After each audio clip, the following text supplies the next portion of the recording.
Hello అందరికీ welcome back to Anu KR vlogs. నేను మీ అనురాధ. ఈరోజటి రెసిపీ వచ్చేసి మిగిలిపోయిన అన్నంతో మనం మంచిగా క్రిస్పీ దోశల్ని ఎలా ప్రిపేర్ చేసుకోవాలో ఈరోజటి వీడియోలో చూపించబోతున్నాను. మీరు చూస్తుంటేనే తెలిసిపోతుంది కదా ఎంత క్రిస్పీగా ఉన్నాయో దోశలు అనేవి. కాబట్టి ఎలా చేయాలో ప్రాసెస్లోకి వెళ్ళిపోదాం. ఒక మిక్సింగ్ బౌల్ని తీసుకొని అందులోకి ఒక కప్పు వరకు నేను మిగిలిపోయిన అన్నాన్ని యాడ్ చేసుకుంటున్నాను. అదేవిధంగా అదే కప్పుతో ఒక ముప్పావు కప్పు వరకు రవ్వని తీసుకుంటున్నాను. మనం ఉప్మా చేసుకునే రవ్వ ఉంటుంది కదా, ఆ రవ్వని ఒక ముప్పావు కప్పు వరకు యాడ్ చేసుకుంటున్నాను. ఒక టేబుల్ స్పూన్ నుండి 1.5 టేబుల్ స్పూన్ వరకు శనగపిండిని యాడ్ చేసుకుంటున్నాను. ఇప్పుడు ఇందులోకి రుచికి సరిపడా ఉప్పుని యాడ్ చేసుకొని అదేవిధంగా ఒక 1/2 టేబుల్ స్పూన్ చక్కెరని యాడ్ చేసుకుంటున్నాను. పుల్లటి పెరుగుని ఒక 1/2 కప్పు వరకు తీసుకోవాలి.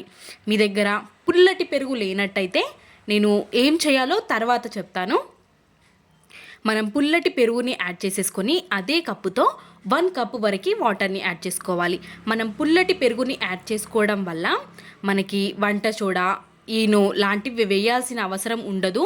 పుల్లటి పెరుగు లేని వాళ్ళు కమ్మని పెరుగునైనా తీసేసుకొని మనం నేను తీసుకున్న మెజర్మెంట్స్ అన్నీ ఒకే కప్పుతో తీసుకోవాలి. వేరే వేరేగా తీసుకుంటే మరి డిఫరెంట్గా ఉంటుంది. ఇప్పుడు మొత్తాన్ని ఒక్కసారి మిక్స్ చేసేసుకొని మూతని కవర్ చేసి ఒక 15 మినిట్స్ పక్కన ఉంచండి. 15 మినిట్స్ తర్వాత ఓపెన్ చేసి చూసుకుంటే మనకు ఈ విధంగా అయిపోయి ఉంటుంది. కొంచెం రవ్వ అనేది నాని మనం మిక్సీ పట్టుకుంటే తొందరగా మెత్తగా అయిపోతుంది. ఇప్పుడు ఒక మిక్సీ జార్ని తీసుకొని ఇలా 4 బ్లెండర్ ఉన్న మిక్సీ జార్ని తీసుకుంటే పిండి అనేది చాలా మెత్తగా అవుతుంది. ఈ విధంగా తీసేసుకొని ఈ విధంగా దోశ పిండి కన్సిస్టెన్సీ వచ్చేంత వరకు మిక్సీ పట్టుకోవాలి.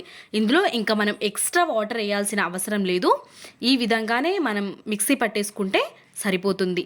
ఇప్పుడు మిక్సింగ్ బౌల్లోకి పిండిని వేసేసుకొని ఒక గట్టిగా ఉన్నట్టయితే పిండి ఒక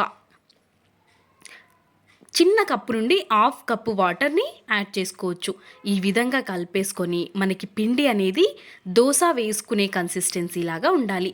ఈ విధంగా ఇక్కడ చూస్తున్నారు కదా, ఈ విధంగా పిండి కనుక ఉందంటే మనకి దోశలు అనేవి పర్ఫెక్ట్గా వస్తుంది. కాబట్టి ఇప్పుడు మనం దోశలు వేసుకుందాం. ప్యాన్ని పక్కకి వేడిగా పెట్టుకోవాలి. ప్యాన్ వేడిగా అయిపోయిన తర్వాత ఒక చుక్క మాత్రమే ఆయిల్ని యాడ్ చేసుకోవాలి. ఒక 1 డ్రాప్ ఆయిల్ని యాడ్ చేసుకున్న తర్వాత టిష్యూ సహాయంతో ఇలా మొత్తాన్ని స్ప్రెడ్ చేసుకోవాలి ఆయిల్ అంతటిని. మనం స్టవ్ని మీడియం ఫ్లేమ్ టు లో ఫ్లేమ్లోకి పెట్టేసుకొని ఇప్పుడు కొన్ని వాటర్ని వేసి ఈ విధంగా టిష్యూతో తుడిచేసుకోవాలి. మనకి స్టవ్ అనేది ఖచ్చితంగా లో ఫ్లేమ్లోనే ఉండాలి. ఇప్పుడు ఒక గరిటె నిండా పిండిని వేసేసుకొని దోశ వేసేసుకోవడమే. ఇప్పుడు దోశ వేసుకున్న తర్వాత మీడియం ఫ్లేమ్లోకి పెట్టేసుకొని ఒక 2 టేబుల్ స్పూన్ వరకు ఆయిల్ని లేదంటే నెయ్యిని కానీ యాడ్ చేసుకోండి. ఇలా దోశని మనం పెనాన్ని అటు ఇటు కదిలిస్తూ ఎక్కడైతే మనకి ఎక్కువగా మంట అనేది తలగదో అక్కడ సైడ్ ఇలా ప్యాన్ని కదిలిస్తూ మనం దోశనంతటిని కాల్చుకోవాలి. మనం షుగర్ని యాడ్ చేసాం కాబట్టి మంచి కలర్తో వస్తుంది దోశ అనేది. కాబట్టి దోశని ఈ విధంగా మనం వేసుకోవాలి. చూసారా కలర్ కూడా ఎంత బాగా వచ్చిందో దోశది. మనం షుగర్ యాడ్ చేసుకుంటే ఖచ్చితంగా ఇట్లాంటి మంచి కలర్ వస్తుంది. దాంతోపాటు ఖచ్చితంగా మనం ఆయిల్ని లేదా నెయ్యిని వేసుకోవాలి దోశ పైన. ఒకవేళ మీకు పెరుగు అనేది పుల్లగా లేనట్లయితే ఒక చిటికెడు వంట సోడాని యాడ్ చేసుకొని అప్పటికప్పుడే మనం దోశల్ని వేసేసుకోవాలి. చాలా క్రిస్పీగా వస్తాయి. హెల్త్కి మంచిది కాదు వంట సోడా, కాబట్టి పుల్లటి పెరుగుని తీసుకోవడానికి ట్రై చేయండి. ఇంకొక దోశని వేసి చూపించాను కదా, మనం మంచి కలర్ రావడం కోసం ఖచ్చితంగా షుగర్ని అదేవిధంగా పైన ఆయిల్ని కానీ నెయ్యిని కానీ యాడ్ చేసుకోవడం వల్ల ఇంత మంచి కలర్ అనేది వస్తుంది దోశకి. ఒకవేళ మీకు క్రిస్పీ దోశలు వద్దు, మెత్తటి దోశలు కావాలి అనుకున్నా కానీ ఎలా వేయాలో చూపిస్తాను చూడండి.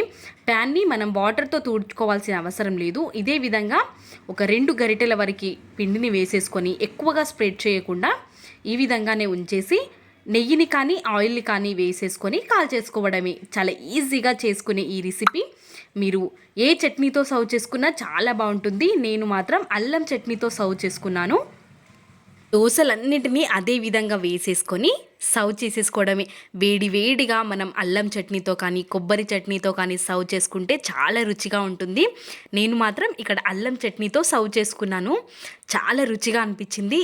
ఈ వీడియో కనుక మీకు నచ్చినట్టయితే లైక్, షేర్, సబ్స్క్రైబ్ చేసుకోవడం మర్చిపోవద్దు.